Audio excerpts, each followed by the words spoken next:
नमस्कार दोस्तों। गुप्त राजवंश पर ये हमारी अंतिम वीडियो है। इस वीडियो में हम गुप्तकालीन चिकित्सा विज्ञान व गणित संबंधी साहित्य के संबंध में जानकारी साझा करेंगे। साथ ही प्रसिद्ध गुप्तकालीन चिकित्सकों, वैज्ञानिकों व गणितज्ञों से जुड़े तथ्य आपसे साझा करेंगे। आइए शुरू करते हैं। गुप्तकालीन पुस्तक नवनीत कम चिकित्सा शास्त्र से संबंधित है। इसमें खान पान संबंधी सिद्धांत एवं दवाओं के निर्देश दिए गए हैं। गुप्तकाल में औषधि शास्त्र के प्रमुख विद्वान धन्वंतरि एवं वाघभट्ट थे। गुप्तकालीन पशु वैज्ञानिक पालकाप्य ने पशु विज्ञान से संबंधित ग्रंथ हस्त्यायुर्वेद लिखा था। वराहमिहिर द्वारा दवाओं के लिए तथा आर्यभट्ट एवं ब्रह्मगुप्त द्वारा लोहे व पारे के उपयोग के लिए कई प्रयोग किए गए, जिससे रसायन विज्ञान की प्रगति हुई। गुप्तकाल में विज्ञान के क्षेत्र में सर्वाधिक सारगर्भित सिद्धांत वैशेषिक विचारधारा के विद्वानों द्वारा प्रतिपादित आणविक सिद्धांत था। धन्वंतरि संभवतः प्राचीन काल में शल्य चिकित्सकों, वैद्यों को धन्वंतरि कहा जाता होगा। इसी कारण दैविक से लेकर ऐतिहासिक युग तक अनेक धन्वंतरियों का उल्लेख हमें मिलता है। धन्वंतरि आचार्य सुश्रुत के गुरु थे। आचार्य सुश्रुत 6ठी शताब्दी ईसा पूर्व में हुए थे और ये शल्य चिकित्सा के पितामह और सुश्रुत संहिता के प्रणेता थे। वेद के संहिता तथा ब्राह्मण भाग में धन्वंतरि का कहीं भी नामोल्लेख नहीं है। महाभारत तथा पुराणों में विष्णु के अवतार के रूप में धन्वंतरि का उल्लेख मिलता है। इस धन्वंतरि ने आयुर्वेद की रचना की थी, यानी कि जिसका जिक्र हमें महाभारत व पुराणों में मिलता है। इस धन्वंतरि ने आयुर्वेद की रचना की थी। और एक अन्य धन्वंतरि थे जो कि आचार्य सुश्रुत के गुरु थे। अतः स्पष्ट है कि गुप्तकालीन धन्वंतरि अन्य व्यक्ति थे। वराहमिहिर वराहमिहिर का जीवन काल है लगभग 505 ईस्वी से 587 ईस्वी। मान्यता है कि वराहमिहिर चंद्रगुप्त द्वितीय, जिनका शासनकाल है 380 से 414 ईस्वी, के नवरत्नों में शामिल थे। लेकिन ये सत्य नहीं हो सकता यदि वराहमिहिर का जीवन काल 505 से 587 ईस्वी तक था। तो सीधी सी बात है कि वराहमिहिर जो है वो चंद्रगुप्त द्वितीय के नवरत्नों में शामिल नहीं थे, या फिर इनका जीवन काल ये नहीं है जो इतिहासकार बताते हैं। वह यानी कि वराहमिहिर पंच सिद्धांतिका, वृहत संहिता, वृहत जातक, वृद्ध विवाह पटल एवं स्वल्प विवाह पटल नामक ग्रंथों के रचयिता हैं। उनकी रचना वृहत संहिता को ज्योतिष का विश्वकोश माना जाता है। वराहमिहिर ने फलित ज्योतिष सिद्धांत का प्रतिपादन किया था। वराहमिहिर के वृहत जातक से विज्ञान संबंधी तकनीकी जानकारी प्राप्त होती है। जो वृहत संहिता है वो ज्योतिष शास्त्र से संबंधित है और वृहत जातक से विज्ञान संबंधी तकनीकी जानकारी हमें प्राप्त होती है, यानी कि विज्ञान से संबंधित है। वराहमिहिर ने वृद्ध विवाह पटल एवं स्वल्प विवाह पटल नामक अपने ग्रंथों में विवाह संबंधी शुभ लग्नों पर विचार किया है। वराहमिहिर ने वर्तमान समय में पास्कल त्रिकोण के नाम से प्रसिद्ध संख्याओं की खोज की। इनका उपयोग वे द्विपद गुणांकों की गणना के लिए करते थे। अगले जो गणितज्ञ हैं वह खगोल शास्त्री हैं, वह हैं आर्यभट्ट। ये गुप्तकालीन प्रसिद्ध खगोल शास्त्री व गणितज्ञ थे। इनका समय है 476 से 550 ईस्वी। आर्यभट्ट प्रथम भारतीय विद्वान हैं जिन्होंने गणित को एक पृथक विषय के रूप में ग्रहण किया। आर्यभट्ट द्वारा लिखित अंकगणित, बीजगणित तथा ज्यामिति से संबंधित ग्रंथ आर्यभट्टियम गणित की प्रथम पुस्तक है। आर्यभट्ट ने शून्य एवं दशमलव पद्धति की खोज की। आर्यभट्ट ने पाई का मान परिकलित किया। पाई के मान का परिकलन सर्वप्रथम बुधायन ने किया था, जो कि 800 ईसा पूर्व के आसपास हुए थे। सूर्य सिद्धांत में आर्यभट्ट ने सूर्य ग्रहण एवं चंद्र ग्रहण के कारणों की व्याख्या की थी। पृथ्वी के आकार के बारे में आर्यभट्ट की गणना आधुनिक अनुमान के बिल्कुल करीब है। वह प्रथम खगोल शास्त्री थे जिन्होंने बताया कि पृथ्वी अपने अक्ष पर चक्कर लगाती है। आर्यभट्ट प्रथम द्वारा रचित ग्रंथ हैं आर्यभट्टिय, आर्यभट्ट सिद्धांत और तंत्र। आर्यभट्टिय संस्कृत भाषा में आर्या छंद में काव्य रूप में रचित गणित तथा खगोल शास्त्र का ग्रंथ है। इसमें 4 अध्यायों में 123 श्लोक हैं।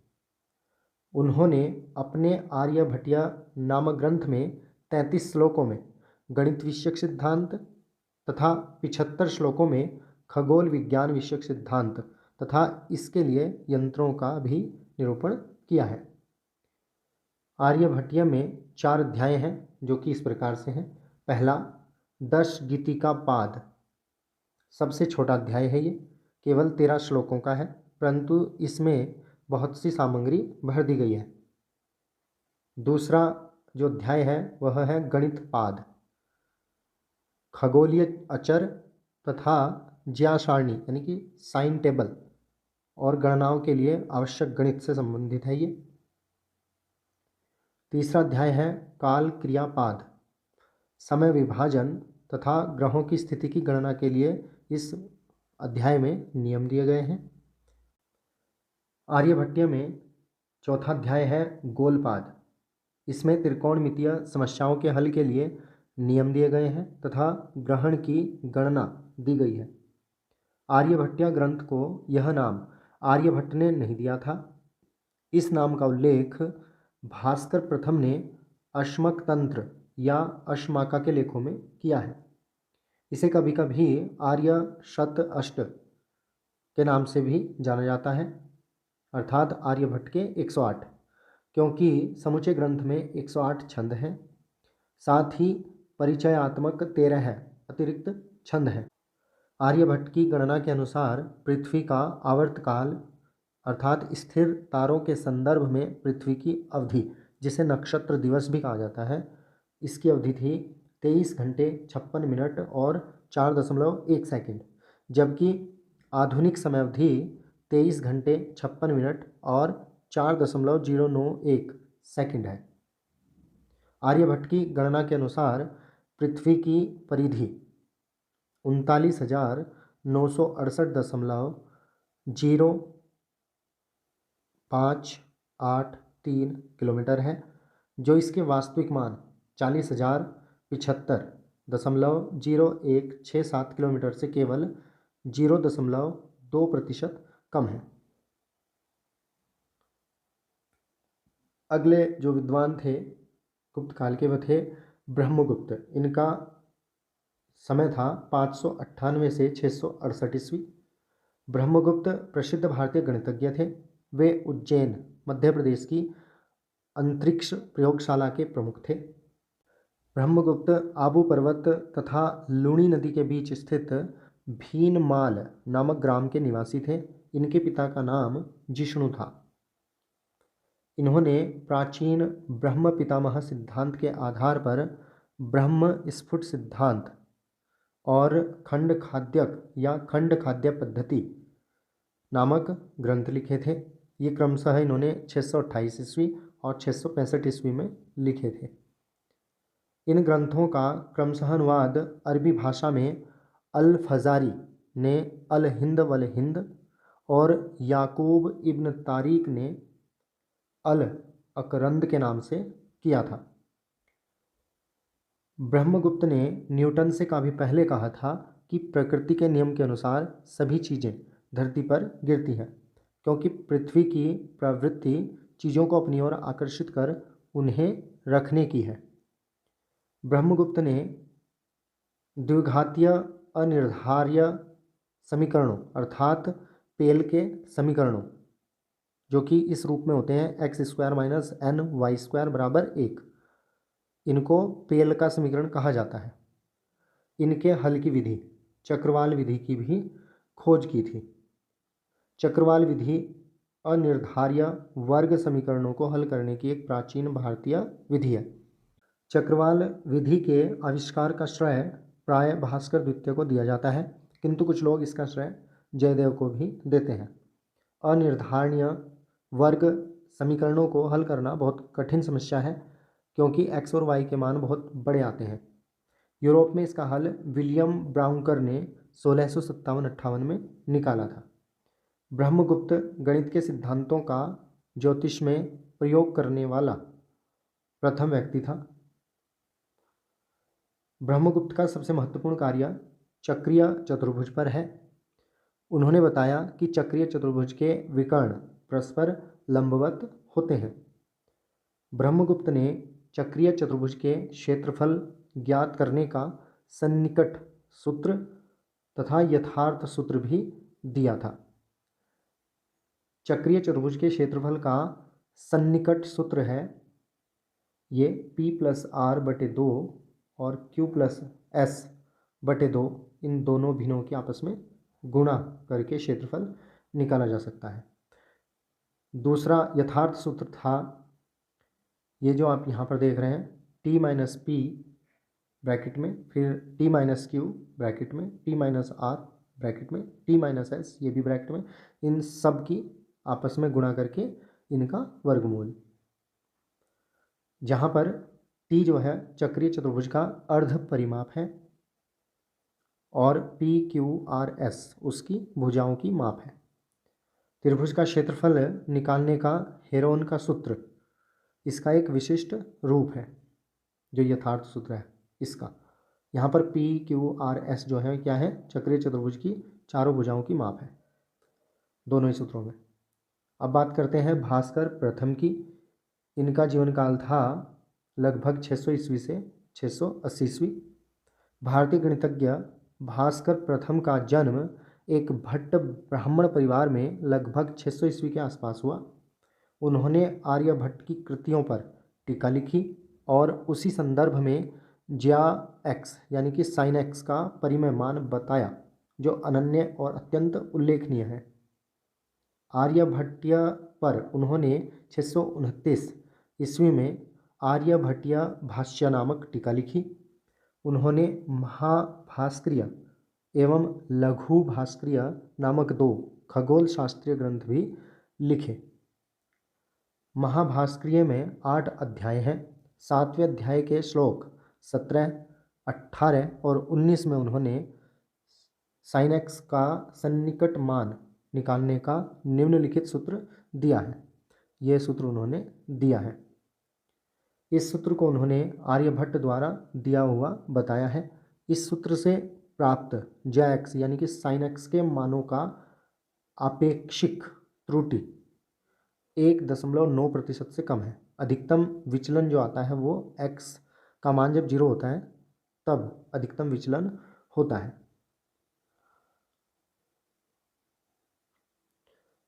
आर्यभट्ट द्वितीय ये बाद के हैं, ये गुप्त राजवंश से संबंधित नहीं है, लेकिन ये क्योंकि आर्यभट्ट हम पहले पढ़ चुके हैं तो वो आर्यभट्ट प्रथम थे जो कि गुप्त काल से संबंधित है, और ये आर्यभट्ट द्वितीय हैं जो कि 920 से 1000 ईस्वी के आसपास थे। भारतीय गणितज्ञ सटीक ज्या तालिकाएँ देने में बहुत रुचि रखते थे, क्योंकि उनका उपयोग ग्रहों की स्थिति की यथासंभव सटीक गणना करने के लिए किया जाता था। आर्यभट्ट द्वितीय ने ज्या के दशमलव भागों में मापने के लिए 5 दशमलव स्थानों तक सही साइन तालिका का निर्माण किया। आर्यभट्ट द्वितीय की सबसे प्रसिद्ध कृति महासिद्धांत है, जिसमें 18 अध्याय हैं। यह ग्रंथ संस्कृत श्लोक में लिखा गया है। आर्यभट्ट द्वितीय ने महासिद्धांत में लगभग 20 छंदों में अनिश्चित समीकरण को हल करने के लिए विस्तृत नियम दिए हैं। महासिद्धांत के प्रथम 12 अध्यायों में शामिल विषय हैं ग्रहों के देशांतर, सूर्य और चंद्रमा के ग्रहण, ग्रहणों का प्रक्षेपण, चंद्र, अर्धचंद्र, ग्रहों का उदय और अस्त, ग्रहों का एक दूसरे के साथ और सितारों के साथ संयोजन, ये उसके विषय हैं इन 12 अध्यायों में जो शामिल विषय हैं।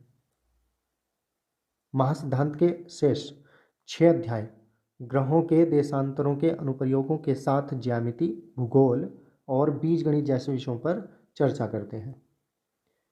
अगले जो गणितज्ञ थे वो हैं भास्कराचार्य या भास्कर द्वितीय। इनका समय है 1114 से 1185 ईस्वी।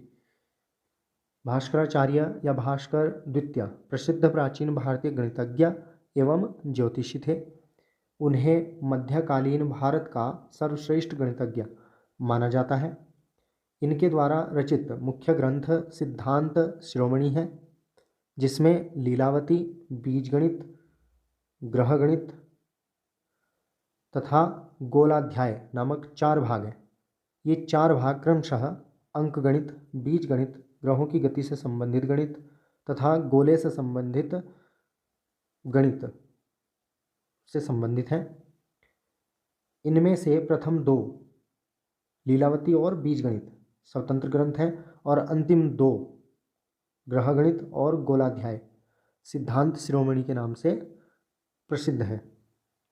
इनके द्वारा लिखित अन्य ग्रंथ हैं कर्ण कौतूहल, जो कि 1183 ईस्वी में लिखा गया, और वासना भाष्य, और ये क्या है, सिद्धांत शिरोमणि का भाष्य है ये, तथा 2 छोटे ज्योतिष ग्रंथ इन्होंने लिखे, भास्कर व्यवहार और भास्कर विवाह पटल।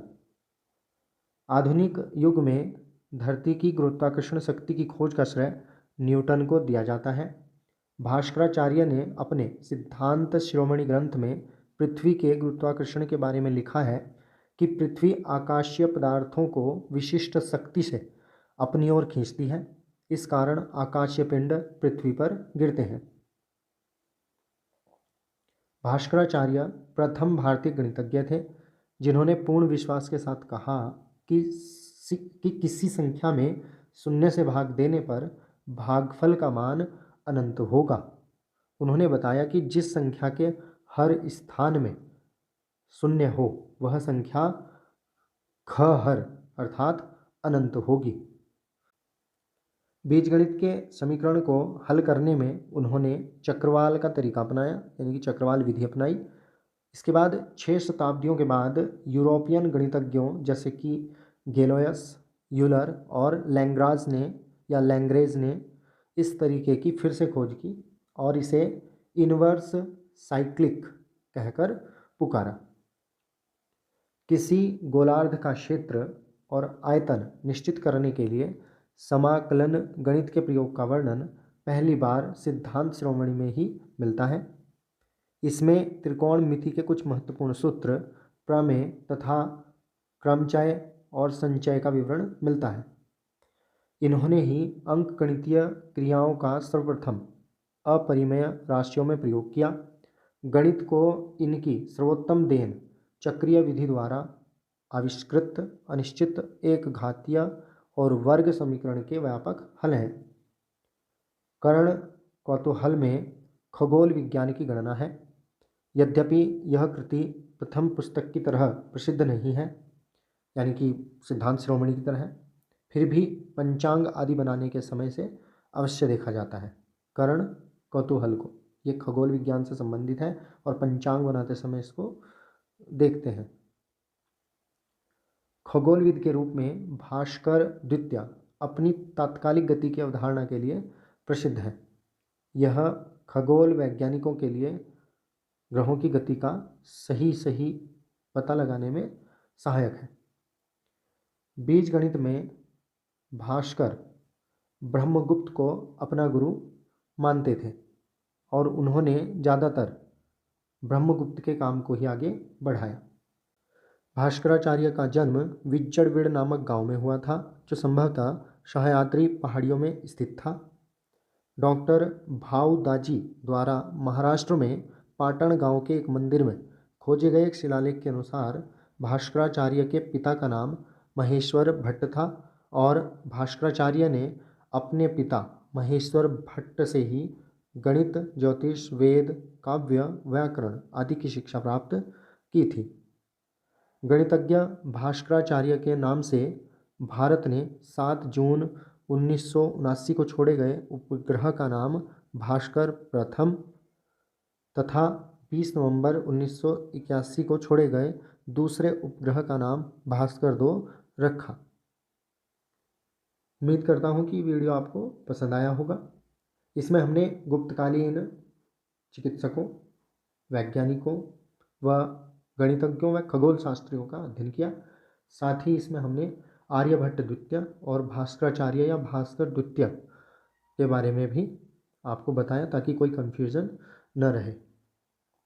आर्यभट्ट प्रथम और आर्यभट्ट द्वितीय के बीच तथा भास्कराचार्य व भास्कर प्रथम के बीच।